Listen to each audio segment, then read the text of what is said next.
kulanti wanaagsan daawadayaal idilkiinba ku soo dhawaada barnaamijka qubanaha maanta qodobada aanu idinku haynana waxaa ka mid ah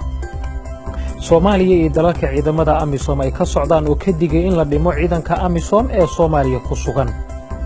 caasimada Burkina Faso oo maanta degan kadib weerar mataana ah oo 16 qof ay ku dhinteen oo shalayto halkaasi ka dhacay iyo qiimaha la kala siisto geela ee saylada xoolaha Laascaanood oo hoos u dhacay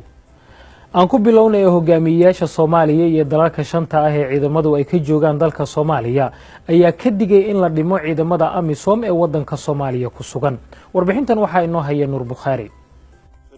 madaxda dalalkan oo uu shir ugu soo xirmay magaalada Kampala ee dalka Uganda ayaa ku baaqay in laga laabto go'aankii qaramada midoobay ee bishii Agost ee sanadkii hore ee ahaa in tirada ciidamada midowga Afrika ee jooga Soomaaliya la dhimo ilaa 2020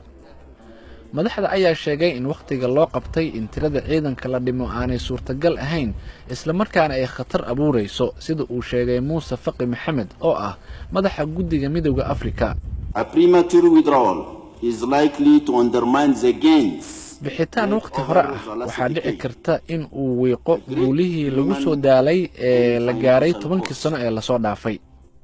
madaxweynaha dawladda federaalka Soomaaliya Maxamed Cabdullaahi Farmaajo ayaa shirka ka sheegay in loo baahan yahay dejinta hab looga adkaan karo ururka Al-Shabaab oo uu ku tilmaamay mid xilligan awoodiisu ay liidato. I believe we have a long way to go. We need to put together a sound strategy. laakiin waxaan rumaysanahay in waddo dheeri ayna sugayso waxaan u baahanahay in aan dejisano istaraatiijiyad micno leh si waxtar leh aanu la dagaalamo Al-Shabaab oo aanu markaa uga guulaysano haddii aanu sii wadno inaan wada shaqayno iyadoo aan caawimaad ka helayno caawimaad dhaqaale aan ka helayno midowga Yurub iyo bulshada caalamka kale waxaan awood u helaynaa inaan Al-Shabaab uga adkaano muddo gaaban ayuu yiri dalalka ku yabohay ciidamada AMISOM ayaa sababaha ugu waaweyn ee dhimista ciidankooda waxa ay ku sifeeyeen walwalka ay ka qabeen dhaqaale yaraanta haysata ciidankooda ku sugan dalka Soomaaliya. magaalada Wagaduugo ee xarunta u ah wadanka Burkina Faso ayaa maanta xasilan kadib markii shalayto ay halkaasi ka dhaceen weerar ismiidaamin ah oo ugu yaraantii 16 ruux ay ku geeriyoodeen. weeraradan ayaa lagu qaaday xarunta ciidamada iyo waliba safaaradda Faransiiska oo magaaladaasi ku leeyahay. dawladda ayaa sheegtay in 8 askar iyo waliba 8 maleeshiyadii weerarka qaaday ahayd ay halkaasi ku dhinteen. suuqa weyn ee ku yaala bartamaha magaalada ayaa maanta dib loo furay inkastoo dad kooban ay ka adeeganayaan mana jirto cid sheegatay mas'uuliyadda weeraradaasi oo noqonaya kii saddexaad ee magaaladaasi ka dhaca muddo 2 sanadooda. weeraradii hore waxaa fuliyay kooxo isbahaysi la leh Al-Qaacida oo iyagu ka soo horjeeda sida dalkaasi uu uga qayb galay dagaal goboleedka ka dhanka ah kooxaha Islaamiyiinta.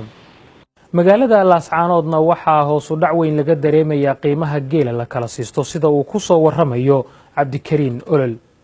saylada xoolaha ee magaalada Laascaanood gaar ahaan geela ayaa qiimo dhac ku yimid qiimaha geela lagu kala iibsado ee laga keenay deegaanada kala duwan sida ay dilaalada xoolaha ee saylada ku iibiyay VOA u sheegeen mas'uuliyiinta sayladan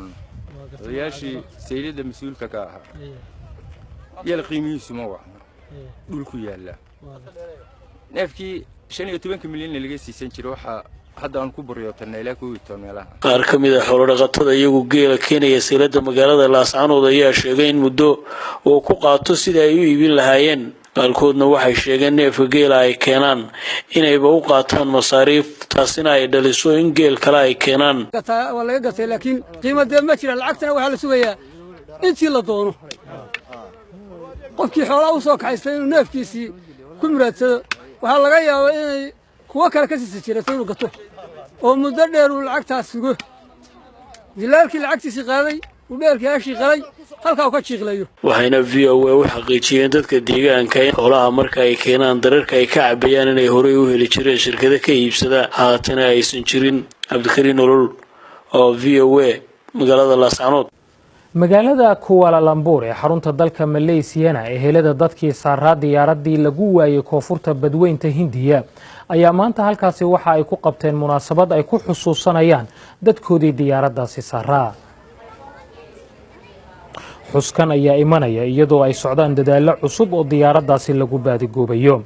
bishii January xukuumadda Malaysia ayaa shirkad dhinaca sahaminta ah oo Mareykanka la saxiixatay heshiis lagu baadigoobayo diyaaraddaasi.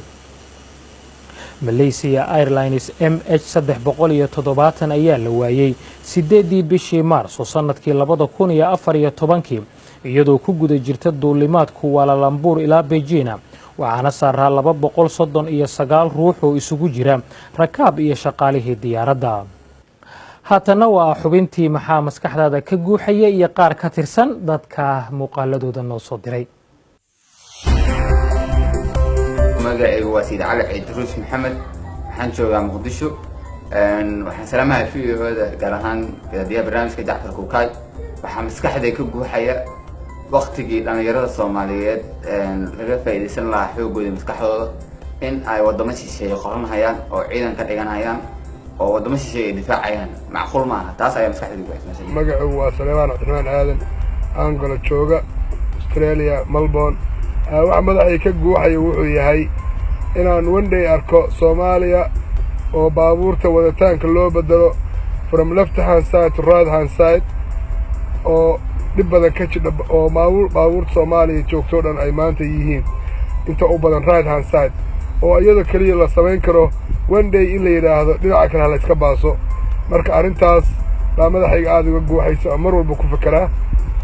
walaalayaal hadda arinta ay gudbin ka dhaan aad iyo aad baa mahadsantiin. Wassalaamu calaykum waraxmatullahi wabarakaatu. Assalaamu calaykum magacaygu waa Cabdiraxmaan Cusmaan Mukhtaar jooga Nairobi waxaa maskaxda ka guuxayso markaan saan ku noqon lahay qof hantiila oo adduunka dhan laga yaqaano Soomaalina ku faanto Afrikana dhan ku faano. Assalaamu calaykum waraxmatullahi wabarakaatu. magacaygu waa Afdal Cabdirashiid waxaan ku noolahay magaalada Muqdisho maankayga waxaa ka guuxaya maayo oo bilaa qabiil ah oo walaalo ah oo gacmaha is haysta. maasha Allah gabadhaasi yarta ah Astur Cabdirashiid muuqaalkeeda aad ayaanu ugu faraxsannahay. allaha xafido ayaanu leenahay waalidkeedna allaha barakeeyo. daawadayaal haddii aad doonaysaan in aad barnaamijkan ka qayb qaadataan muuqaalkiina waxaad noogu soo diri kartaan lambarka WhatsApp-ka ah ee haatan bashaashada kaga muuqda.